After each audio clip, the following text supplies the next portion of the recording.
Hey everybody, welcome to the Legends of Tomorrow After Show. We're breaking down Season 4, Episode 2, Witch Hunt.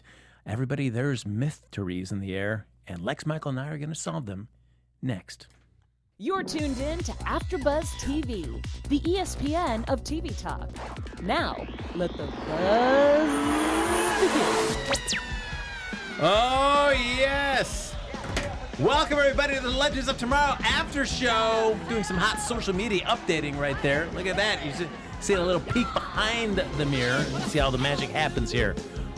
A little hocus pocus bringing us into this episode. Of course, this episode has a lot to do about magic, so what better song to bring us in than a little song from Hocus Pocus, Lex Michael's personal favorite movie of his entire life. It's the real Citizen Kane, Frank. That's true. So, as usual, everybody, we are gathered to break down every new episode of Legends of Tomorrow, airing Monday nights there on the CW. I'm one of your hosts, and the way less cooler, Frank Moran. I'm another one of your hosts, and the way too humble to accept such lavish praise, Lex Michael. And as always, the other twosome that round out our fantastic Legends of Tomorrow panel, Dave Child and Lucretia Lyon, on assignment, not able to join us. It's tough, man. There's rogue unicorns and birds out there. Somebody's got to put a stop to their deviousness. That's true. I almost feel like now that the precedent's been set that it's just me and a rotating member of the panel, I feel like that now has to be it for the season. Right. Well, that sort of mirrors the model of the show we're talking about, right? We're seeing in the last sort of season and a half a whole bunch of parade of rotating cast members in and out. Very true. So I guess Lucretia has no excuse but to find herself right here across from me next week. Yeah. It's her turn. She's up. That's true. She's up. But folks, you know what you can do? You can like us on Facebook, give us those 5 stars on iTunes, subscribe to the YouTube channel, and the chat is up and running. So feel free to jump in, share your thoughts about this episode in particular, or anything Legends of Tomorrow related as we start breaking everything down. But before we dive into anything in particular, Lex, we didn't get a chance to see you last week. I was out in the ether having some adventures. I was convincing my dad that magic is real. Well, that sounds a great use of your time. He's a very cynical man. He's very much, he's like, when we were young, my Harry Potter was called Howdy Doody, and he was a talking ventriloquist dummy, and he was horrifying, and we were so grateful. How have you felt about now that we've kind of added magic by the end of season 3? Yes. Really focusing on the magic, with John Constantine's involved. Now we come into season 4. How have you liked introducing magic as kind of like the main propellant of stories for this season? Frank Moran, is there a more bonkers show on television right now than Legends of Tomorrow? No. It's I mean, there might be some other ones, but in terms of, I feel like easily hands down of all the DC TV shows, hands down the most bonkers. It's got some of the most fun characters, the most whimsical adventures, and now we've spent enough time with these folks that we feel for all of them. Our hearts break with them. We cry when they cry. We laugh when they laugh. And on top of that, now we get John Constantine fighting demonic unicorns. That is what is best in life. You know, you speak like we've kind of grown with these characters, and if we look back over these, now into our 4th season, do you feel these characters, other than other than Sara, have really grown and changed that much? Sort of. Because if you track it over, like, say, Green Arrow or Flash, yes, if you were to look back, I think you would see some changes in the characters and a lot of the dynamics between them all. For better or worse, some have kind of slipped and backpedaled a little bit and kind of replayed the same things over again.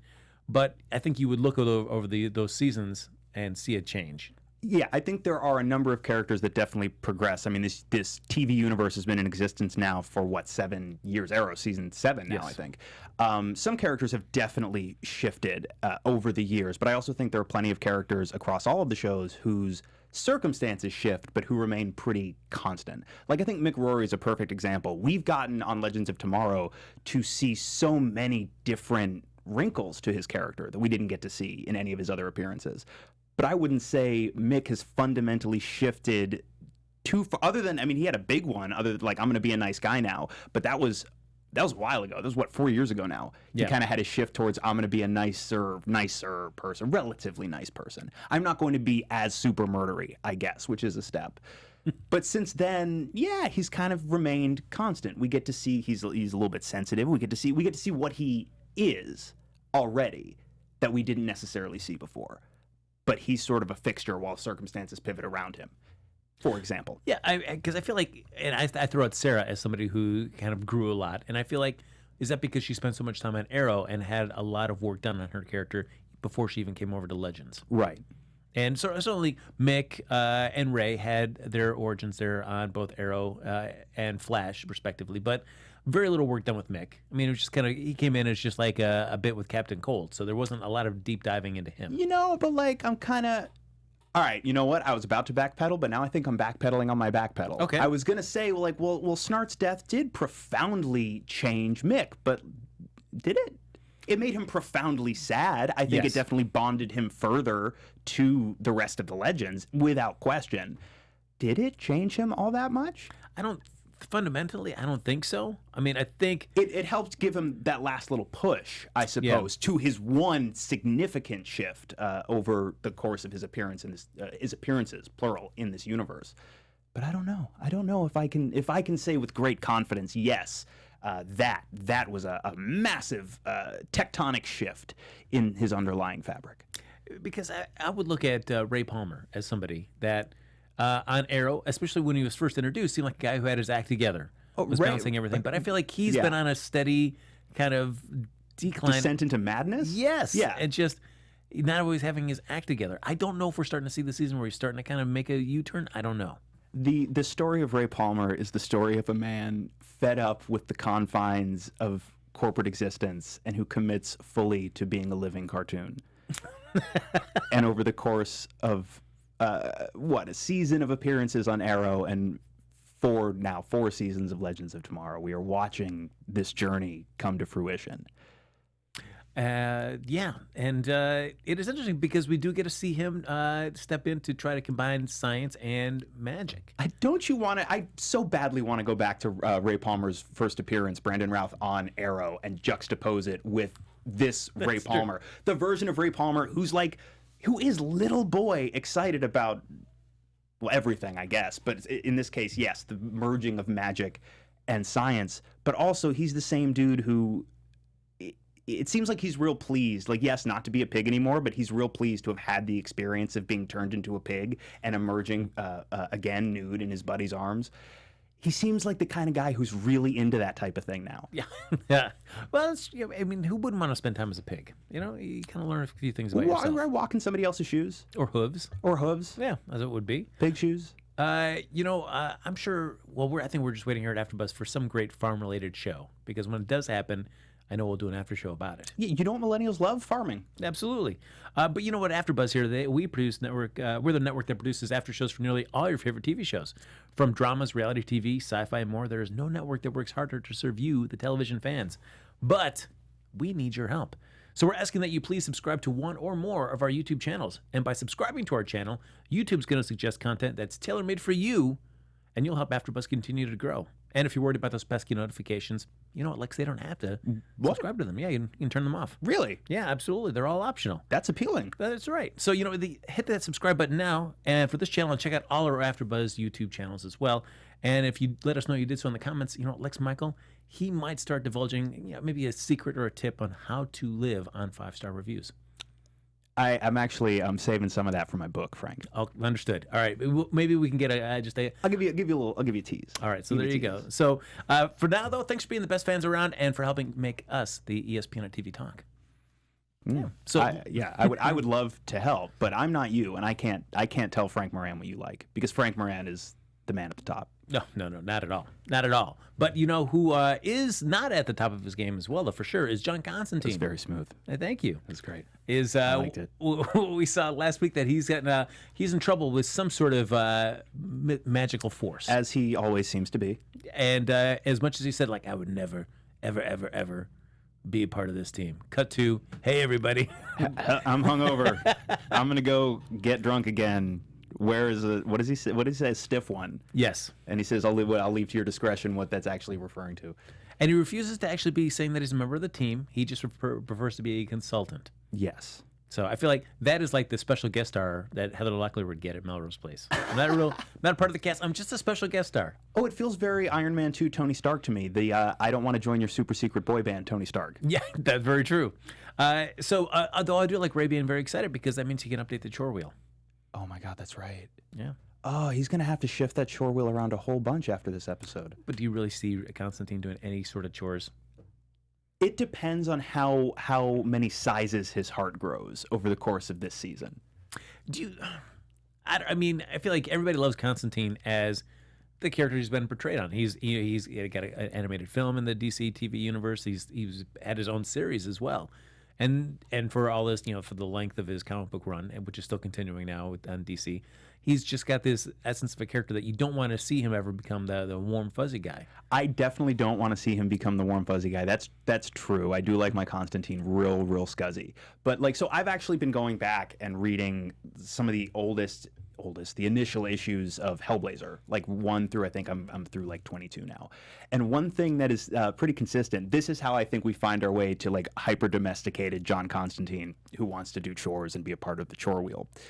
There are so many instances where magic is used almost in a psychedelic way. You've read these, right? Yeah. Right. So I can see him under the influence, willful influence of some imbibing magical spell, where he's essentially experiencing, it's like a really awesome mushroom trip where he feels at perfect oneness with with the universe and the cosmos and earth magic, and by extension, with the team and the Waverider, and suddenly he's just not apron and making muffins and stuff, but he's just way into chore wheel. Yeah, dishes. Well, we do get to see as the legends go off on their adventure, which we'll get to in a moment, but we get to see how he's going to integrate, at least with one member of the team. That's Mick. And I feel like if you're going to leave John Constantine alone with anybody in the Waverider, probably the worst choice would be Mick. You'd think, my hope is that, of course, Constantine immediately not taking any guff. I hope these two bond real intensely by the end of the season, because I feel like they would have quite a bit in common. I don't think Constantine would think too highly necessarily of Mick as a tactician, say. But I actually think if they got really, really, really, really, really trashed, they'd hit it off pretty well. That's true. The way that montage is cut together, it gives you the feeling that, oh no, this has been going on for weeks. Yeah. But no, really, it's just in the span of hours that this montage is. So, I mean, he goes from soaking his book of spells in water because it's bound in human skin. Well, sure. Yeah. To then watching football, soccer, and eating marmalade with on his crumpets. Crumpets. Yeah. So that was all I had to add to that was crumpets. I agree with that part for sure. But I feel like Constantine is the kind of person that, say, with Ray or with Gary, that they might be more bright or more optimistic, but he doesn't think less of them for it. Right. He just likes them for who they are. Right. I mean, I don't think he'd be afraid to use them for whatever purpose he might need to get to further his own agenda. Right. But he doesn't. I don't feel like he's ever being he's being fake around them. Sure. I could track that. Yeah, I mean, it seems kind of like a genuine, oh yeah, hey Ray, all right, nice to see you. Or Gary, it seems like he's genuinely interested in these people for however length of time he's around them. Right. And then when they're gone, it's like, all right, I'm not gonna really think about you. But if I see you again, hey, all right, good to see you. Right. Versus, are you comparing that to how he is with Mick, say? It'd be interesting to see how it will be with Mick, because I feel like he's not somebody that's just gonna pretend to be nice. He's just gonna be him, and if we get along, that's great, and if we don't, okay. Maybe the friction is that they're two often drunk, belligerent, surly guys who don't want to admit it to themselves, but they see a lot of themselves in the other. Look at you. Somebody's right? Lessons are going to be learned. Right? They just need to cry and hug. And they're going to be... Honestly, I feel like Constantine would be down to cry and hug a hair sooner than Mick would, but probably only under the influence of that psychedelic earth magic. Well, I'm going to ask you, because I look to you in terms of great plays on words. You're such a wordsmith. Am I? Lex Michael. Absolutely. You're very dexterous with the English language. A minute ago, all I could come up with was crumpets. That's beautiful. Word. And that beautiful. was only because you just said crumpets a minute before that. Less than a minute, in fact, mere seconds. Who did you like better? Did you like Ray's combination to describe their new search for magical menaces as mysteries, or did you prefer Sarah's? We're gonna get our Puritans. This is tough. This is tough because at least Sara exhibited self-awareness after the fact. But Sara Lance should know better. I expect better of Captain Lance, the White Canary. That's kind of Ray's territory. That's his comfort zone, right? Like, that's sort of the sphere he operates in. Captain Lance, tisk tisk. However, I'm going to give her a pass. She gets one. All right, that's it. Okay, no more wordplay for the rest of the season for you, Sara Lance. That's it. You no more. You do you. You know what? You wordplay all you want. You go for it. Frank is making me make these horrible choices. I wouldn't ask these questions were it not for Frank Moran. That's right. I the Sophie's Choice for these Legends of Tomorrow examples here. That's right. I do the mysteries. That's pretty good. Well, the big thrust of the episode, we've got Nate off on his own mission, which we'll talk about in a moment, but the main thrust of it is a magical intrusion has been seen in Salem, 1692, and they go back to figure out what it is. Of course, it ties in with the Salem witch trials. And there is a turn on what you might think about what the magical creature is. It turns out it's a nice play of the Disney Fairy Godmother kind of archetype. Apparently, the preferred term is Salem witch hysteria. Because trial implies that there was due process. Oh, all right. Well, look at that. I internalized. Have I brought up to you maybe on this show that I lived in Salem for about a year, give or take? Oh, wow. Interesting. Yeah. So they're very they're very big on the whole witch city thing, and yeah, they'll correct you. It's like, and they won't get like tight about it. They won't get angry. Some people might, but no, it's like no. It's the Salem witch hysteria. Specifically for that reason. Very good. But I also feel like that is only a small. I don't feel like that is spread much further outside of Salem. No, I feel like, no, Frank. It fixed everything. It really? Retroactively fixed everything, and nothing bad happened to those people. Okay. It just seems like everybody else I've ever always refers to it as a trial. Me too. Yeah, but it's like you're just fighting that. No, it's a hysteria. I guess it's like people who have an opinion about this sort of lean that way. This could see like I could see. Much like Legends kind of plays homage to a lot of different shows or films through their various episodes, that they could treat a lot of these magical monsters as sort of plays on other archetypes. This we get like a Disney Fairy Godmother one. Very explicitly, clearly, right, intended to be the Fairy Godmother from Cinderella. And we keep throwing out lines or bits from the movie and stopping them just short of finishing the line, presumably for legal reasons. Yep. Did you know that the mouse is a bit litigious? So we get like bibbity bobbity, and we get what is it? A dream is a wish your heart. Yes, we get that one. Yep. But very clearly intended to be that Fairy Godmother, which even alludes to about why would somebody want to pick a glass slipper? That seems it's uncomfortable and impractical. I mean, she's not wrong. No, it's a weird thing to ask for. I did like when she does appear though, and she starts to talk, and then the music starts, and I do like Ray going, "Whoa." Did anybody else hear music? I like the idea that there's just music starts generating as she starts talking. I'm really stuck on the glass slipper. Like, Cinderella's running in those. What if they break? What's going to happen to her feet? That's a lot of lacerations. That sounds horrible. Yeah. Why would you? How old is Cinderella supposed to be? I could almost buy if she's a kid. I could buy a kid not thinking that through. But if she's a kid, what's that prince doing with her?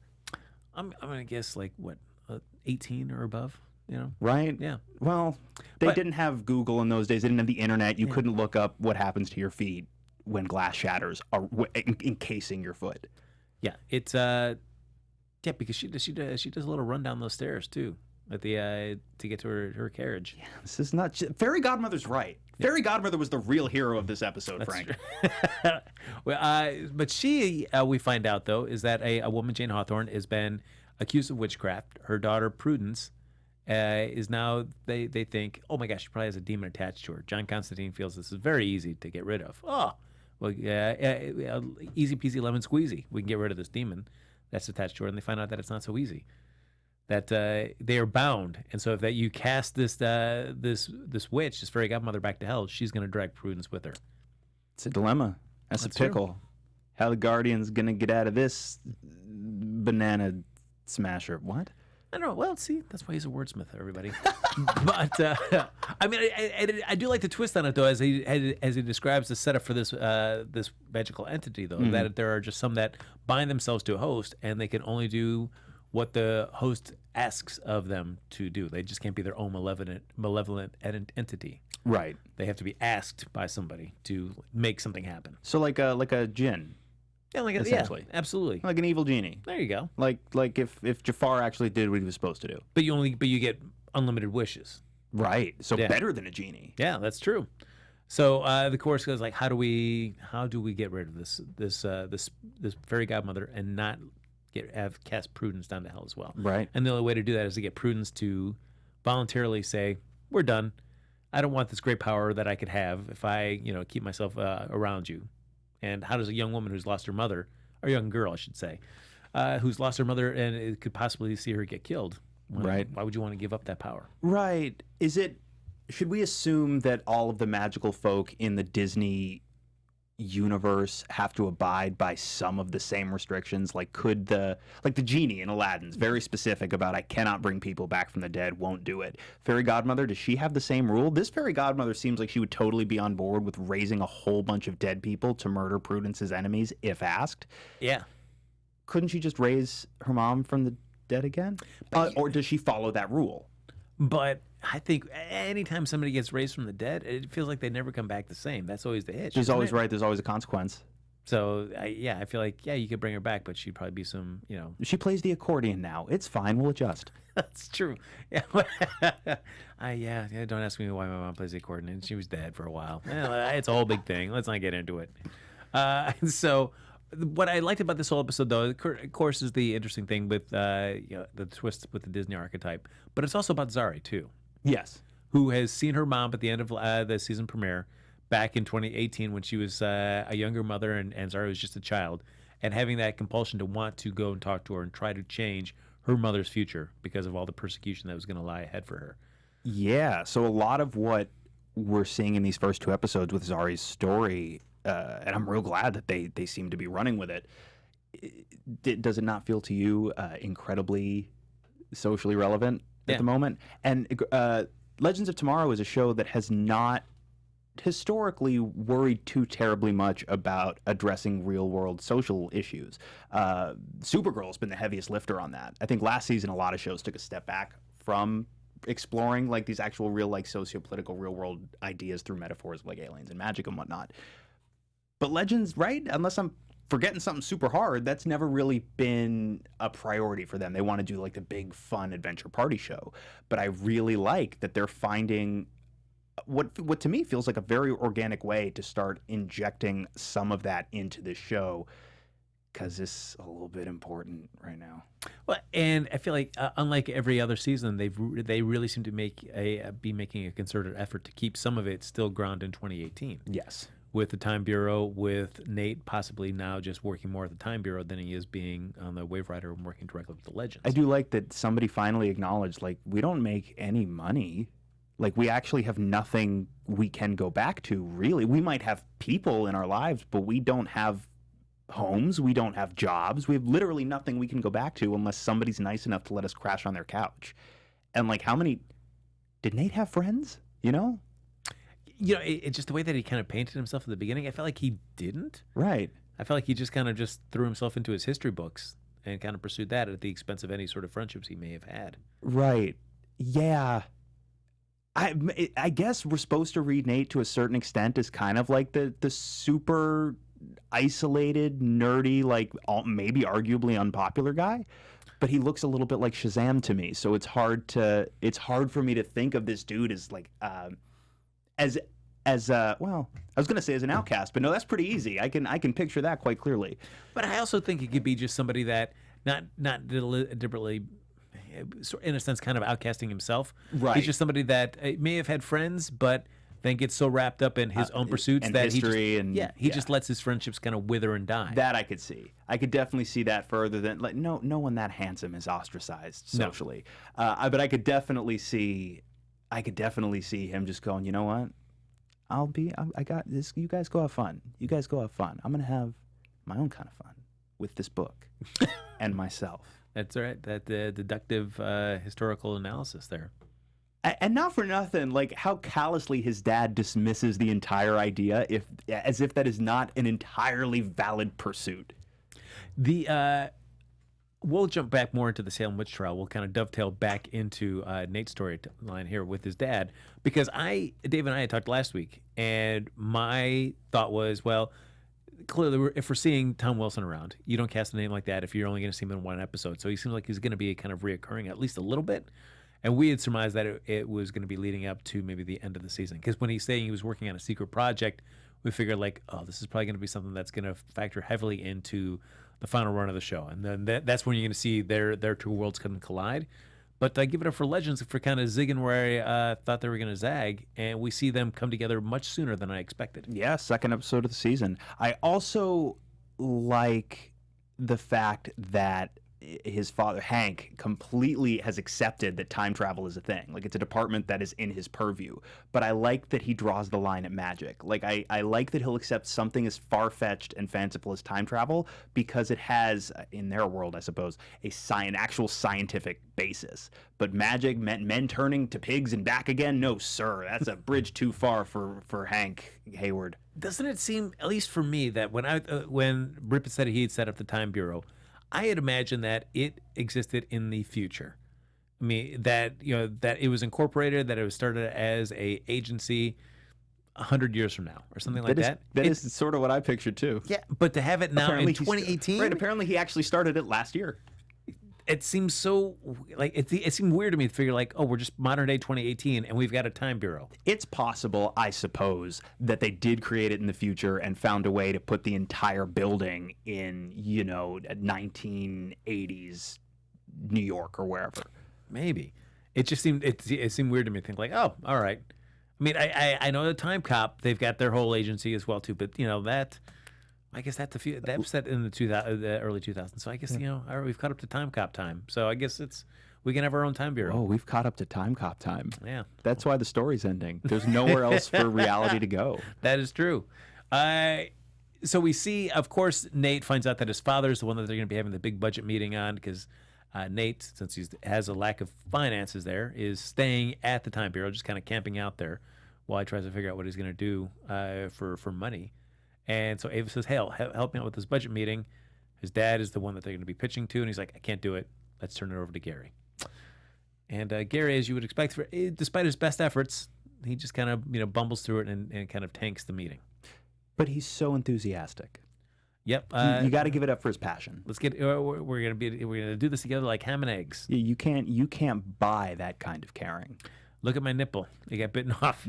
And that kind of commitment. That's true. Right? Like, I don't know about you, but if I knew I was talking to the head of the entire department, the person who could ostensibly shut us down, right? Or could at least sort of influence that decision, I'm so sure, I'm so dedicated to making this point and proving that magic exists, not just for my job, but for my friends, that I will expose my mutilated breast to this man who could ruin us all professionally. Do you like the idea of kind of separating it a little bit and having a Time Bureau 2018 kind of setting as something that we can cut to for story points throughout the season? Hard to say, right? Like this early? True, but it's just like the idea of it. Do you, as opposed to like, hey, we're just... there's at least some kind of fixture in present day that we're always going to be going back to, as opposed to now every episode we're kind of traveling throughout to different points in time. You can do a lot. Potentially, you could do a lot with that format existing alongside the really wacky, out there, time traveling, Star Trek-y type shenanigans. And you could use it.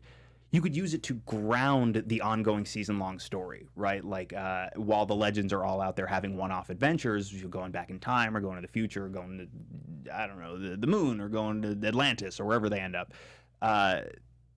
You can occasionally pop in with Nate and Ava at the Time Bureau, and they're working on something else, like something that seems like they're kind of putting pieces together. They got like the red lines on the board and whatnot. And eventually it all kind of ties back in together, leading into the finale when everybody has to, do the pretty standard hero thing where everybody comes together at the end for a big push. It'll be interesting to see if it's a every episode kind of thing that we're seeing, or every so often kind of bit we're seeing. So far, I mean, 2 episodes, one episode in where we've seen it. Now, 2 episodes in, we've kind of seen that 2018 is kind of another established locale.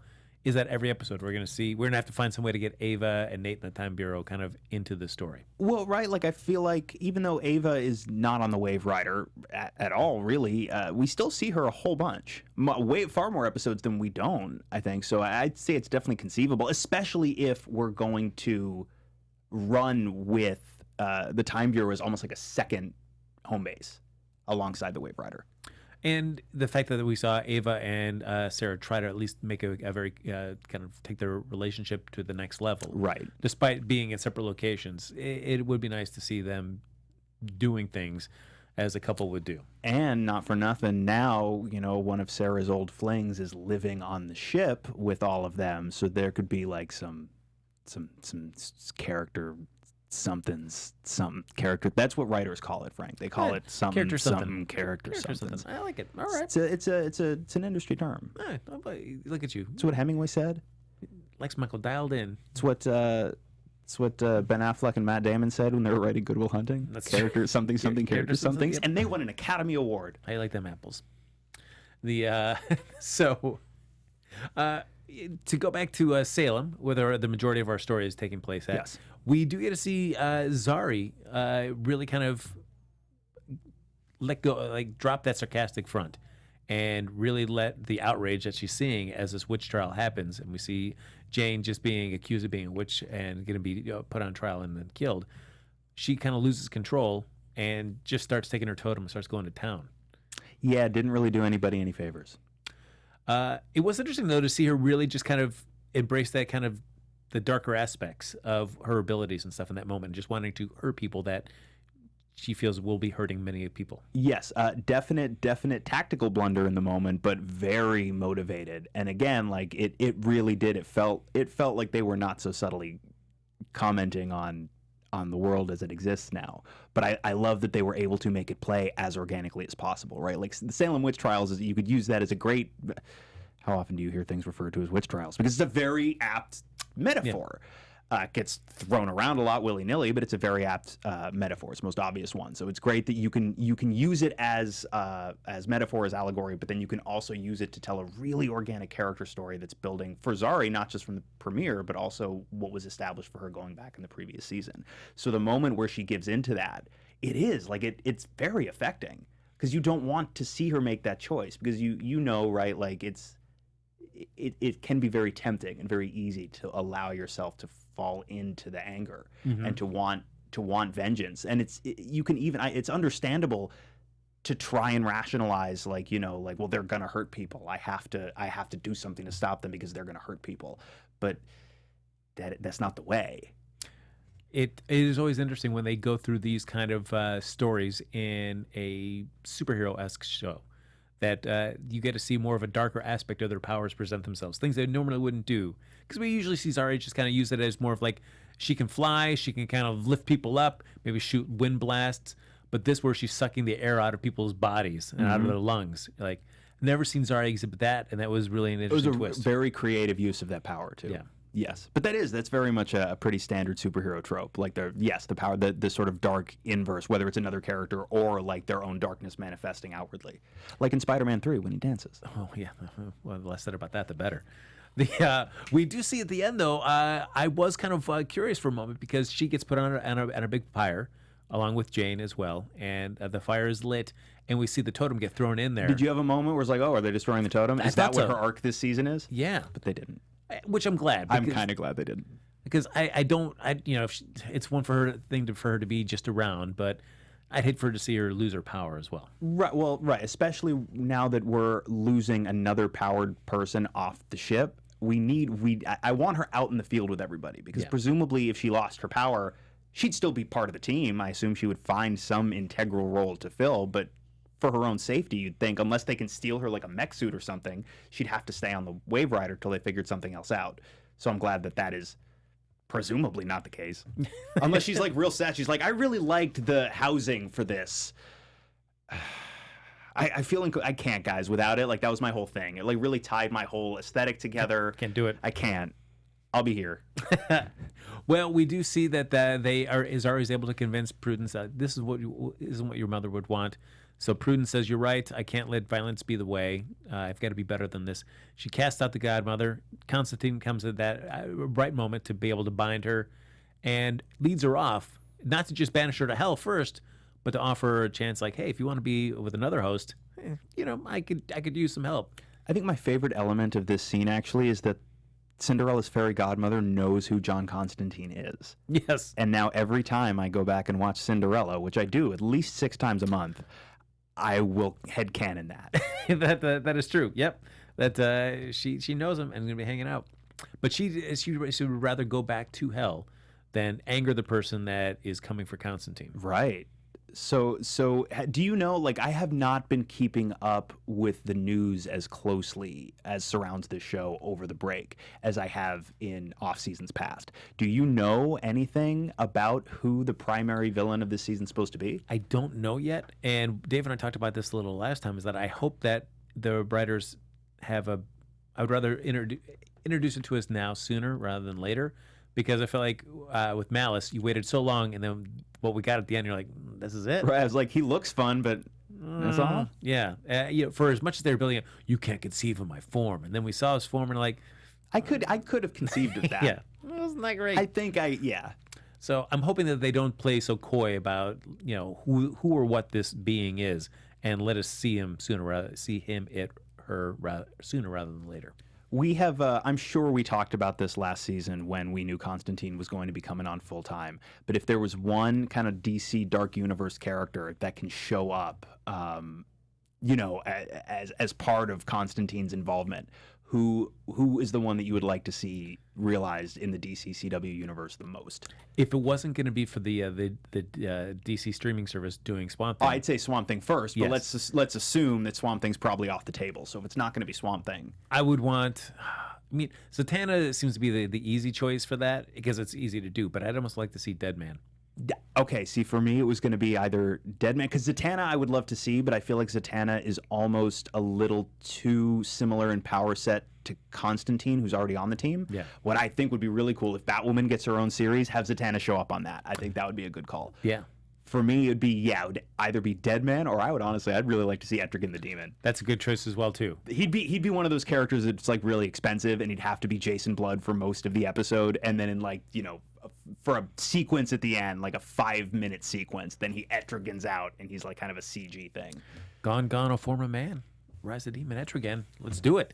Real quick, though, I feel like usually we try to do our special segment, what's the beef? Yeah. If we have a beef here, but I feel like I want to have a beef about this episode, and I don't have one that's popping to mind. Whoa. Yes. That never happens. Usually I'll find something, but I feel like everything would be like to be more nitpicky. Ladies and gentlemen, this is a very auspicious occasion. You were witnessing, I think, a first for the Legends of Tomorrow after show. Frank Moran, ladies and gentlemen, has gone on the record as saying he in fact has no beef with Legends of Tomorrow episode 402. Yeah, that's true. Because usually I will pick up that beef no matter how minuscule, and I will just kind of try to dine on it. Yeah. And yet I feel like I don't really have anything that stuck out to me. You're stepping into the light. No. How does it feel? No, I'm not saying that. I'm not saying that. Don't resist the light, Frank. But we will do some hot news. Ooh, hot news. Yes. That's my favorite kind of news. AfterBuzz TV News. So, of course, next week, Legends of Tomorrow, episode 3 for season 4. And, of course, Maisie Richardson-Sellers, who was playing Vixen on, for the past couple seasons. Yes. She had gone back to her village at the end of the season. Her and Nate parted ways, even though she decided she wanted to keep all those memories as well. She decided not to kind of mind wipe herself. She wanted to remember everything. But she will be returning next episode as a different character named Charlie. That's going to be making her debut. Yeah. Who or what part Charlie will have of the story and how long she's going to be associated with the Legends, I don't know. So we haven't tipped at all kind of what her character is beyond being named Charlie. Correct. She was supposed to be, she was there at Comic-Con with the rest of the cast as well talking, so I don't know if this is going to be a season-long thing or just a couple appearances throughout the season or maybe just a one-off. But do you think that maybe it's a descendant of Amaya? It could be. Do you think somehow maybe Amaya got displaced in time and Charlie's just her cover name? That's yeah. I don't ever know me. I'm Charlie. Or like like an alt Earth, like maybe from now on, like Maisie Richardson Sellers will be their Tom Cavanaugh, and every season they'll just bring a new version of her on. It's I don't know. I mean, I would want any actor to be able to get continuous work for sure, but it'll be interesting to see how they treat this, because as much as you want to have an actor have work and the production may enjoy that, I feel like if the story has run its course, I don't know if I want to draw that back into it. So I don't know if I want to see a bunch of scenes of Nate running into Charlie like, oh my gosh, how similar. And then we either play them kind of finding, falling in love again, or it's like total opposite. I want her so bad because she reminds me of Amaya, but she wants nothing to do with me. Yeah, that's true. I don't know if I want to wade through that morass either. Yeah, so tough to say. And I feel we'll definitely have more answers and we can dive further into it. And there could be potential for future beef. I'm excited. I almost don't know what to do with myself. Yeah, there you go. About some future beef. But as we get ready to wrap up, folks, let's do a couple predictions about what we think might be forthcoming. And now, your AfterBuzz TV predictions. I am curious because knowing that the episode that they say season 4 episode 3 is called Dancing Queen made me think more of a 70s vibe, and yet the teaser for next week gave it very much like a punk rock in the UK kind of vibe. Interesting. So I did not see the teaser. Yeah, so kind of more, more like the Clash kind of vibe or something like that. So Sid and Nancy maybe. So that's Constantine's jam hard. Like that's his entire scene. So yeah, I don't know what we have live in store for us. What would you like to see if you go back to some kind of like 80s punk metal or something like that? Well, so in my head, right, because a lot of the stills and some of the kind of like not leaks, but some of the info that came out made it seem like they are going to be referencing ABBA a whole bunch in the episode, or at least look at the outfits in the stills. I see your phone. Like, look at that outfit. So I would like the idea of like them having to fight what is considered traditionally to be like demon music with their like super bright poppy music, but I like the demon music and I don't want the demon music to lose, but I do like that it would give Constantine more reasons to drink and be surly because he likes that music. Well, we do know that Nate will be spending some time getting his first day of work around with Gary showing him around the Time Bureau. So it is becoming more of a setting. So I feel like if you're going to put 2018 Time Bureau as another location for the show, it has got to pay off by the end of the season. I have been watching this show from going in 4 years now, waiting, hoping we'd work in more corporatocracy. So it looks like we've got that coming our way. How it all ties in together by the end of the season, we'll know when the season ends, and then we'll figure. Then we pat ourselves on the back for all our prescient knowledge that we're talking about now, or we just go like, "What happened? We don't understand." We will internalize, and we will say, "Oh, yeah." But ladies and gentlemen, that's gonna do it. Lex Michael, we made it through another episode of the Legends of Tomorrow After Show. We did. It's true. I couldn't have done it without you. I absolutely could not. Couldn't you have? I couldn't have. Couldn't you have? Folks, and we couldn't have done it without you as well, watching as well. Whether you're relaxing on your couch at home, watching on your mobile streaming device, however you do it, thanks so much for joining us here. You can always like us on Facebook, give us those 5 stars on iTunes, subscribe to the YouTube channel, and thanks everybody for hopping in the chat. If you're watching, of course, after we stream live, feel free to comment down below. And if you want to stay in touch with either of us after the show's aired, Lex Michael, where can they find you?